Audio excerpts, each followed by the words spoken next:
Welcome to Fireside Giants. My name is Alex with my co-host here, Anthony Rivardo. My friends, we have a freaking preseason game today. We have Giants versus Jets. And while not many of the stars will be playing, there's a lot of depth players that will be getting an opportunity to showcase their talents, showcase their skills in front of head coach Joe Judge and the rest of the coaching staff, and prove to them that it's worth keeping them around for the 2021 season.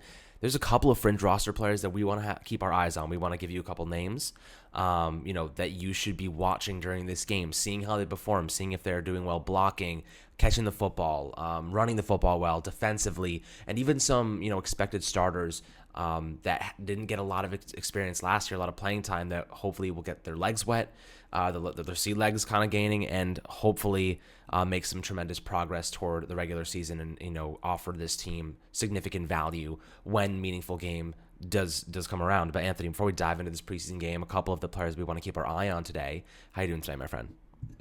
I'm doing great, man. Football is back. Giants football is back. We get to watch the Giants put on some pads and compete against another team today. I'm super excited for that, and I'm excited to watch some of these roster bubble players who are competing to earn a spot on the final roster. Of course, that competition begins now. It really began like a couple weeks ago once training camp started, but it really starts to intensify now that we are in the preseason. This is the time for these roster bubble guys to show up or leave. Like it's now or never for some of them, especially some of those really like bottom of the barrel guys who don't have much of a chance of making the final roster. They can potentially change the coaching staff's mind with some really great performances in preseason. So that starts tonight. Of course, we've got our guys that we're keeping our eyes on, and I'm excited to watch really closely those players specifically. And of course, just excited to watch the Giants play some football. Who else is hyped with me? Come on, guys. It's preseason, and it's exciting. Go. Let's freaking go. I'm so hyped for football. I mean, we've been waiting too long. Fantasy football's coming back around. Going to be drafted with my buds soon. And you know what? It's been a process. We kind of need this right now with the Delta variant coming back and just this and that happening. Having football to rely on, sitting on my couch doing absolutely nothing but hopefully entertaining you guys and enjoying football for 8, 9, 10 hours. My girlfriend absolutely hates Sundays during football season. It's hilarious. She sits there. She'll leave for like 5 hours, 6 hours, come back. I'll be in the same spot, haven't moved an inch. Literally, I'm like a statue. And that's how it's supposed to be. That's how football season is supposed to be. I'm supposed to be sitting there with my emotions raging high because, my wide receiver one just freaking exploded or, dead in the water on my team's, doing anything. But this is with the Giants. This is what the Giants are. We have that wide receiver one with Kenny Golladay. We're doing some good things, and I think for the most part, there's a lot to be excited about for this upcoming season, more so than previous ones. And I feel pretty good about this team, at least on the defensive side of the ball. The offensive side, definitely a little bit skeptical. I know we did just sign an offensive lineman. What was his name? Ted Larson, who really knows what he's going to offer. It's just depth, right? We're just replacing Zach Fulton and Joe Looney, who retired, of course. I mean, Larson is 34 years old. He was a former 6th-round draft pick back in 2010. He spent last year with the Buccaneers, the last couple of years with the Buccaneers. He was on the practice squad, but he was active in all of the postseason games, all those playoff appearances for the Bucs, and even in the Super Bowl, he was an active player. Now, when you look at that, what does that actually mean? He had like 38 total snaps. He hasn't played a significant amount of time in years. You know what I mean? So what are we really getting out of him? Probably just a camp body who can compete. We're really waiting to see what other teams are going to do with their offensive line situations. There's always a couple of surprise cuts. That's where I think the Giants are going to look to find some actual talent and depth on that offensive line. So we might not see the finished product, or at least the depth portion of the offensive line in this preseason game. It could be a couple weeks from now. It could be right before the regular season, like the Giants went out and got Isaac Yiadom from Denver right before the regular season started. He didn't have any impact in preseason, didn't have any snaps. But also keep in mind, those players are competing and playing in preseason games with other teams. So it's not like they're not getting the work. They're just not getting the work with the Giants. So they will be in football shape. They will be ready to perform or ready to be called upon if need be. They just need to learn the system. So that's kind of what I have to say about the offensive line. But let's talk about a few significant players who I'm really excited to talk about. Anthony, of course, the first one is Sills Saturday. It's freaking Saturday, and David Sills is playing in a football game today, 1 year after he broke his leg in training camp. Now he's bouncing back, trying to make a name for himself and really do something good with this big blue team. he's a player that had 18 touchdown passes in college in one season, 15 touchdown passes the year after that. Anthony did a great video describing David Sills and all things he really offers. The problem is he really is a traditional wide receiver. He's 6'4", same size, or rather same height as Kenny Golladay. He has tremendous hands. He's made a couple of really great snaps in the red zone during training camp, but now it's time for him to perform in a game. It's time for the training camp woes, the training camp excitement. That's in the back burner now. You got to do it in the game. You got to be Victor Cruzing the shit out of this game if you're David Sills. And Anthony, when you're looking at David Sills, do you think he can do that? I know we talked about him. I know you think he can. But realistically, you have Mike Lennon, you have long neck Mike Lennon at quarterback. How easy is it for David Sills to be able to really shine in this game when that neck is just so long?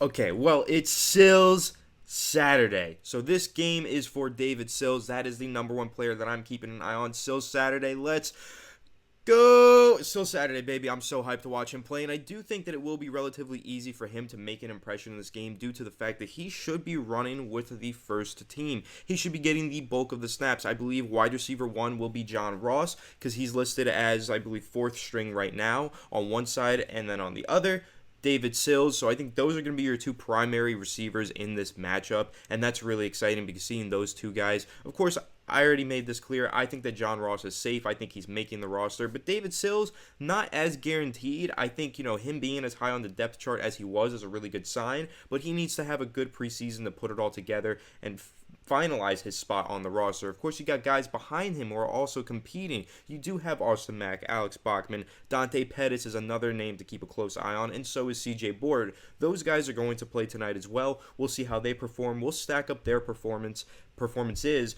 with David Sills' performance, and then really evaluate this wide receiver core and say who is going to make this final roster. This preseason is going to be really influential in terms of that wide receiver battle, but I do believe that Sills is going to get a lot of playing time tonight. I think he's going to have a solid performance because I do think that he's playing as a starter. Mike Glennon, I know that we like to make fun of him and his giraffe-like neck, but he is a pretty good quarterback in the NFL. He's been in the league for a while. He's never made it as a full-time starter anywhere, but anytime he's had to fill in as a QB2, he's been pretty damn good as a QB2. So I think that he's going to do a pretty good job against, most of the second stringers on the Jets defense, sharing the ball around, getting the ball to guys like David Sills, like John Ross III, and hopefully allowing them to have a pretty solid performance, and we can go forward here with a really good preseason week 1 and a happy Sills Saturday, baby.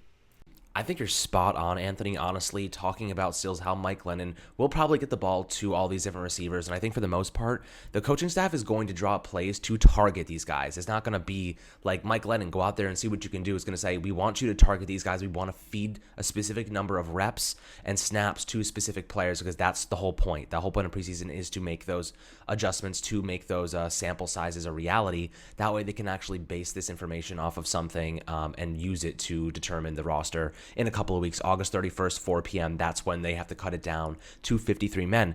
And they have to cut 5 guys by the end of the end of this weekend, maybe early next week. They have to cut 5 guys. So we're going to see how that pans out. The Giants do have a lot of players, a lot of people you probably have no idea are even on the roster right now.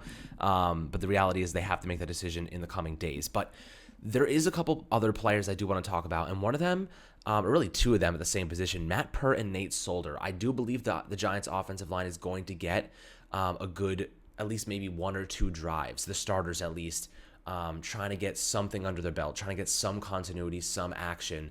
Now, I don't know if Matt Pert is going to play because he did come back in training camp a little bit late, but I do know that Nate Solder will likely be playing. He had a shoulder thing pop up, but I guess he was totally fine. He came back the next day and played. So this is a position, obviously, that we are going to see unravel. We do think Matt Pert will win the starting job, but Nate Solder has actually had a pretty good camp. I've heard nothing but positives regarding Nate Solder. So if you're the Giants, I'm not just giving the job to Matt Pert because he's a rookie. They need to think about Daniel Jones. Of course, I want Matt Pert to win that job. I hope he does. But at the end of the day, if Nate Solder's looking better than him and, he's a little bit further along, you kind of got to go with Solder, in my opinion, just because it's all about Daniel Jones. It's not about Matt Pert. It's about Daniel Daniel Jones and waiting until Pert is ready to take over. He just might not be in football shape just yet because he did have that back issue that kept him out for a couple of weeks. But Anthony, when you're looking at this, do you think that that's a reasonable opinion to have? Because I know you're a big Matt Pert fan and optimist. But at the end of the day, it's about protecting Daniel Jones at the no matter what. And I think, giving Solder those snaps as well is essential. And as we go along in the preseason, making sure that DJ is safe is the priority. I know he's not playing in this game, but they got to see who's really ahead of schedule here. And I think it's a reasonable conversation to have.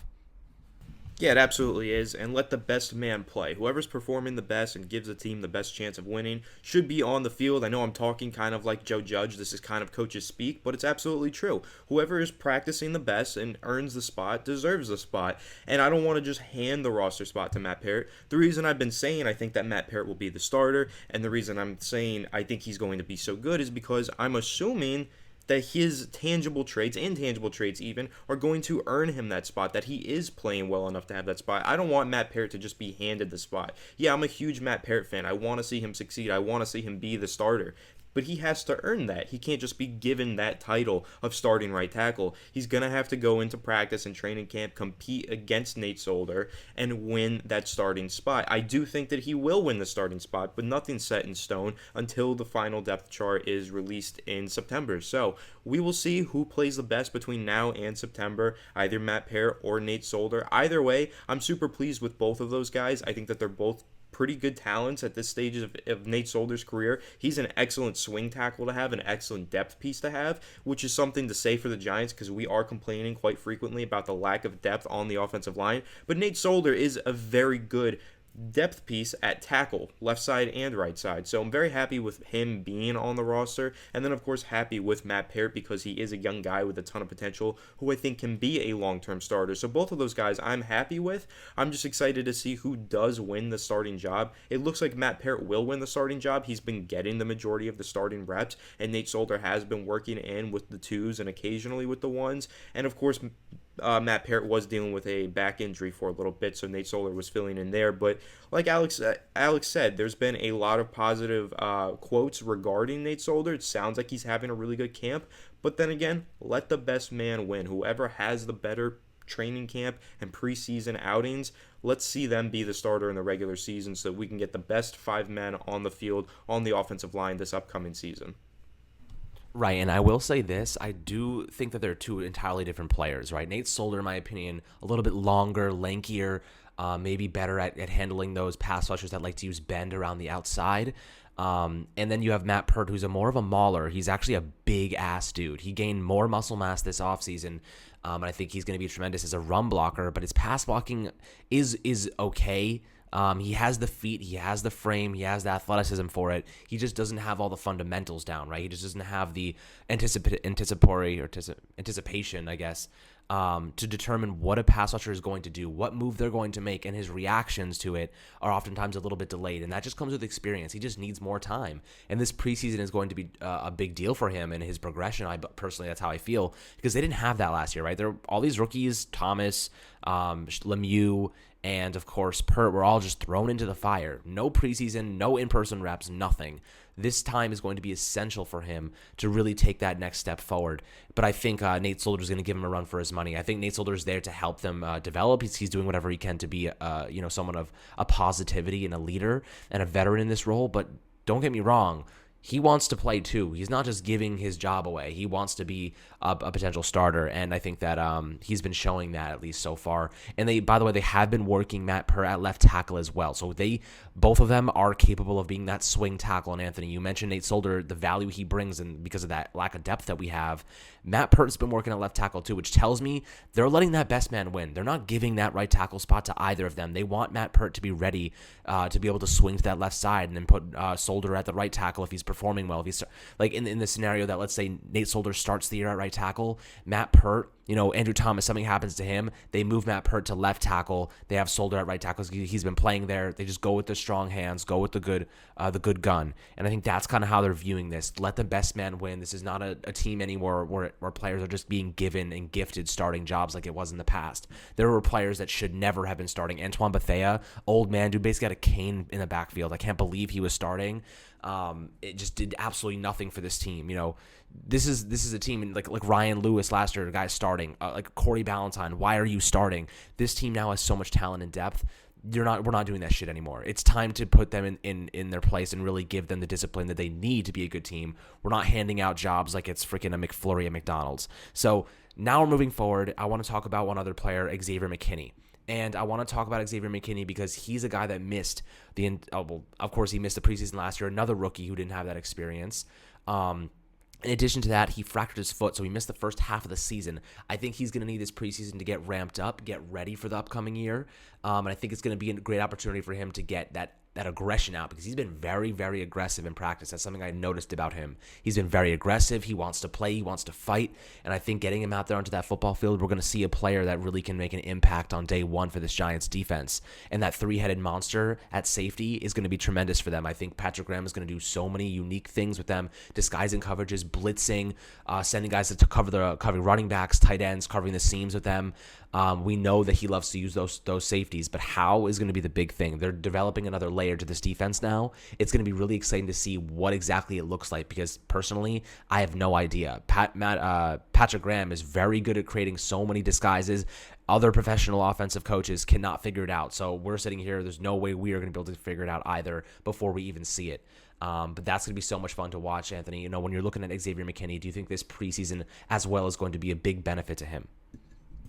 Yeah, of course. He missed a lot of time last year dealing with that foot fracture, missed a portion of training camp and missed the entirety of preseason. Not that there was one anyway, but then also missed the first 11 weeks of the regular season, 12 weeks. Like, he missed so much time. He came in so far behind. Of course, they did ramp him up, and they got him accustomed to the NFL game by the end of the season. Week 17, he had a tremendous performance. Finished that game with an interception. Finished it technically with two, but one of them was called back due to a Darnay Holmes hold. But he was flying all around all over the place, made a great tackle in the backfield against CeeDee Lamb. Like, the guy was balling out the way that we expected him to because we're all really high on Xavier McKinney. I'm probably highest on Xavier McKinney out of like most people that I know. I'm really high on that kid. I'm super excited by him. I'm a huge fan of his. I was coming out of college. I thought he was a tremendous prospect coming out of Alabama. Thought that the Giants absolutely stole him when they drafted him in the second round of the 2020 NFL draft. And I do think that he's going to play just as much as a starter this year. I expect the Giants to run a lot of big nickel, run a lot of nickel 3-3-5 odd, which they have three safeties on the field for typically.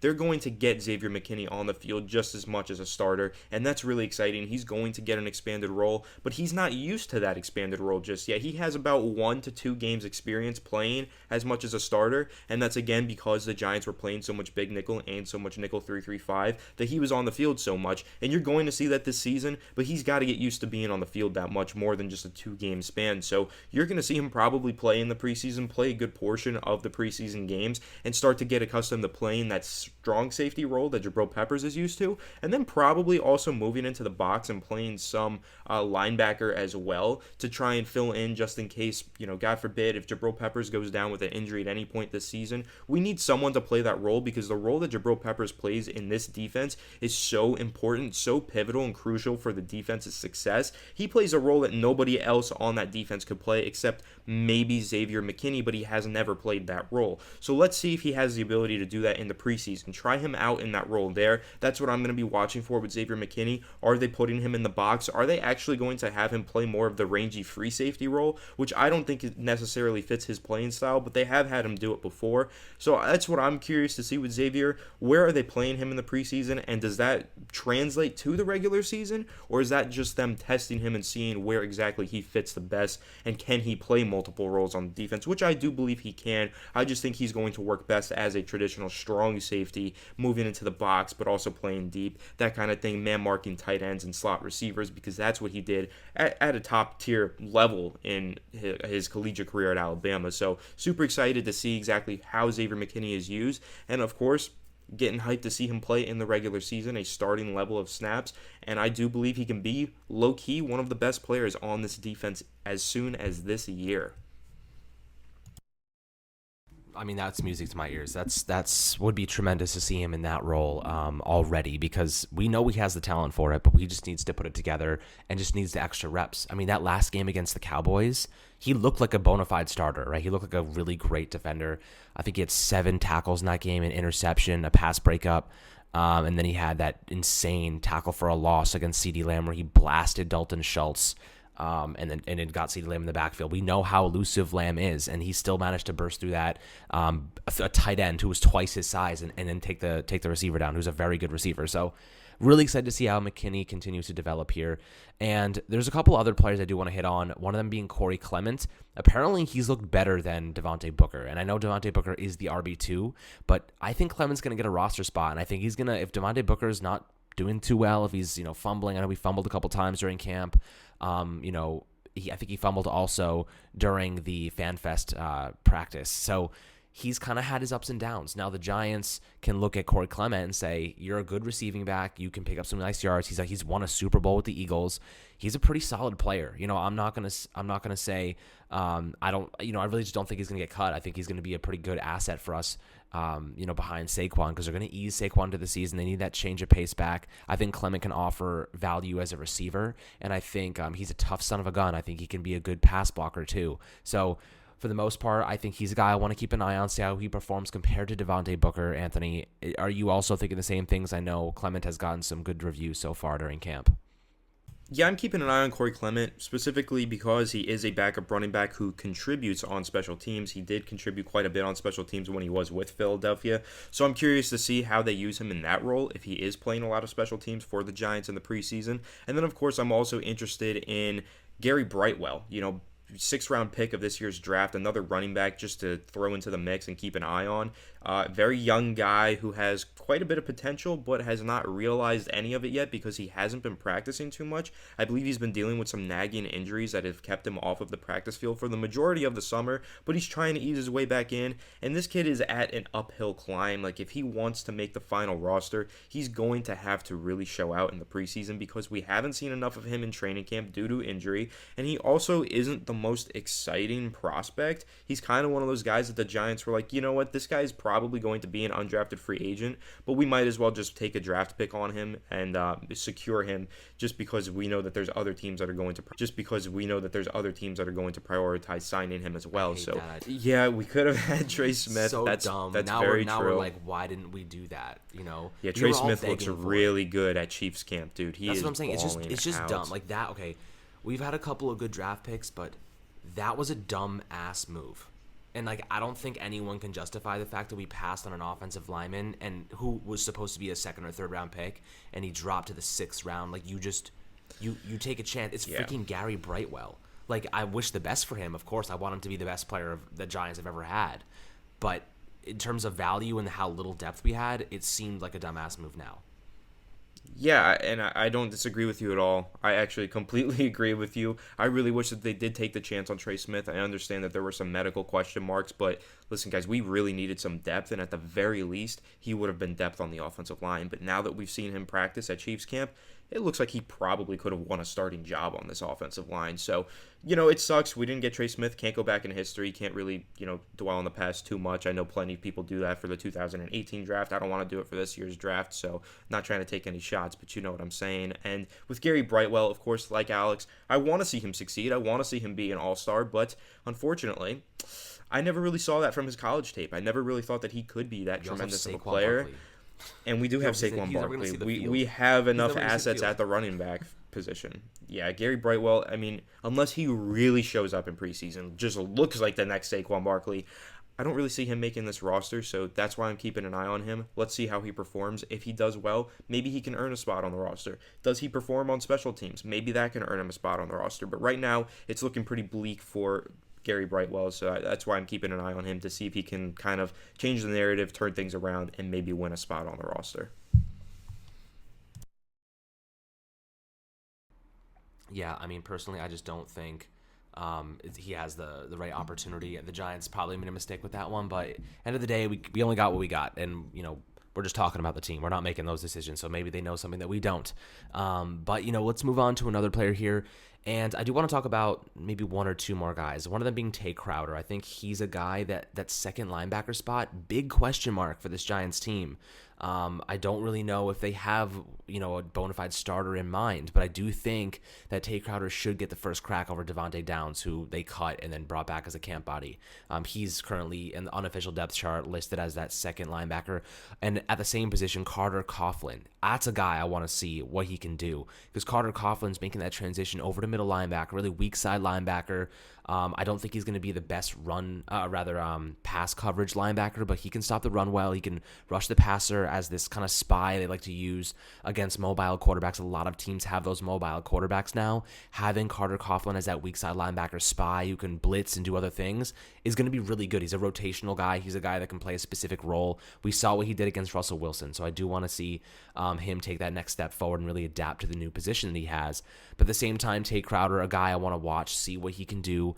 Has he gotten better against the run? Has his instincts improved? Can he cover tight ends? Can he cover running backs out of the flat? These are all things that we got to see from Tay Crowder if we want to trust him moving forward next to Blake Martinez. Anthony, what are you thinking about those two players? Then maybe we'll cover one more before we let you guys go.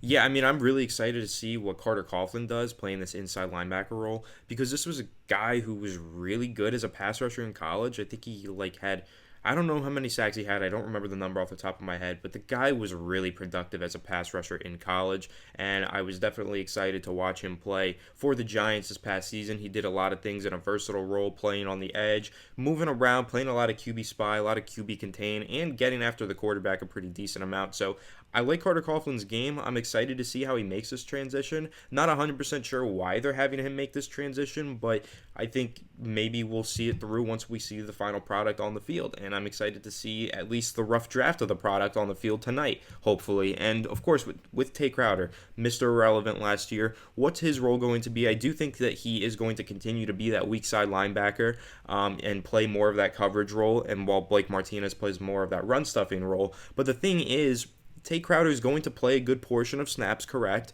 but I do think as the Giants continue to play more and more nickel and dime defenses, we're going to see less and less of two linebackers, and we're going to see Jabril Peppers play more of that second linebacker role. So that's kind of what I have in mind with the defensive scheme going forward, just based on what they were doing in the final 6 weeks of last season. But I will be keeping an eye on Tay Crowder and the rest of the linebackers to see who is stepping up and fulfilling that weak side linebacker role. And has Tay Crowder improved in coverage? Has he improved in run defense? Because he did struggle pretty badly in run defense last year. So let's see if maybe tonight he can stuff some gaps, shoot into the backfield, and make some tackles. Let's see if he's improved in run defense at all, because that could bode really well for his future.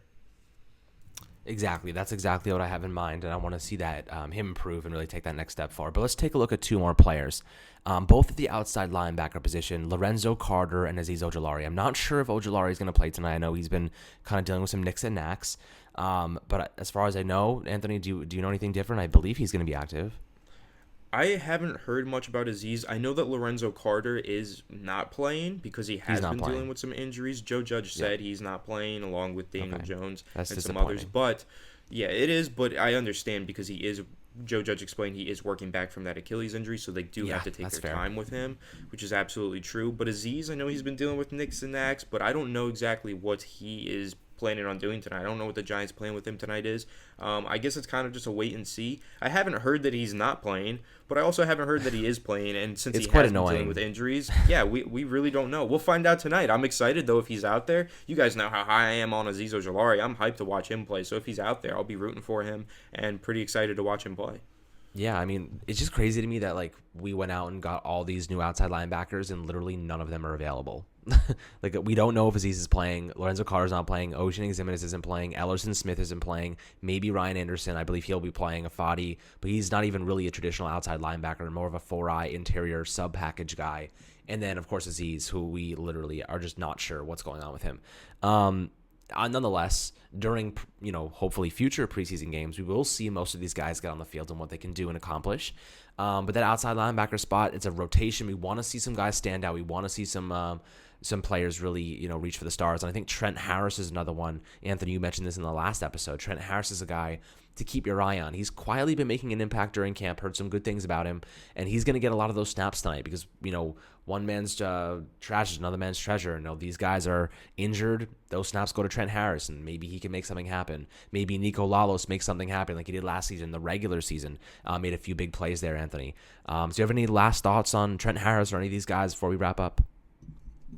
Yeah, I'm excited to see Trent Harris play because he's, again, I've said this before, a player that I really don't know enough about, but is higher on the depth chart than a guy I know a lot about, Afadio Denebo. So I want to see exactly why that is. Has he just been balling out in practice and he earned his spot higher up on the depth chart? And will he be starting tonight? What's he going to be doing? How is he going to play? Keeping a close eye on him just because, again, I don't know much about him, but I've heard good things, and I want to see exactly how he performs tonight on kind of a big stage for these guys that you don't know much about. Preseason is their biggest stage that they get to compete in usually, so definitely keep an eye on him. Excited to see what he does on the Giants defense tonight. And he'll probably be starting tonight since he was listed pretty high on the depth chart. So excited to see who is Trent Harris and what's he capable of. Absolutely, my friends. Well, that wraps up this episode of Fireside Giants. Make sure to enjoy this football game tonight. Really sit down, have a nice drink, a water, a beer, a glass of wine, and just appreciate the fact that football is right around the corner. We have a regular season game in less than a month, my friends. We'll be counting down the seconds with you the entire way, getting you guys all the information you could possibly ever need to enjoy the next couple of weeks leading up to it. But make sure to subscribe below on YouTube, Apple, and Spotify, my friends. Enjoy the Giants vs. Jets preseason game tonight, the Snoopy Bowl. Let's crush our little brother and walk home with a nice little trophy. We'll catch you guys in the next episode, and thank you so much for tuning in as always.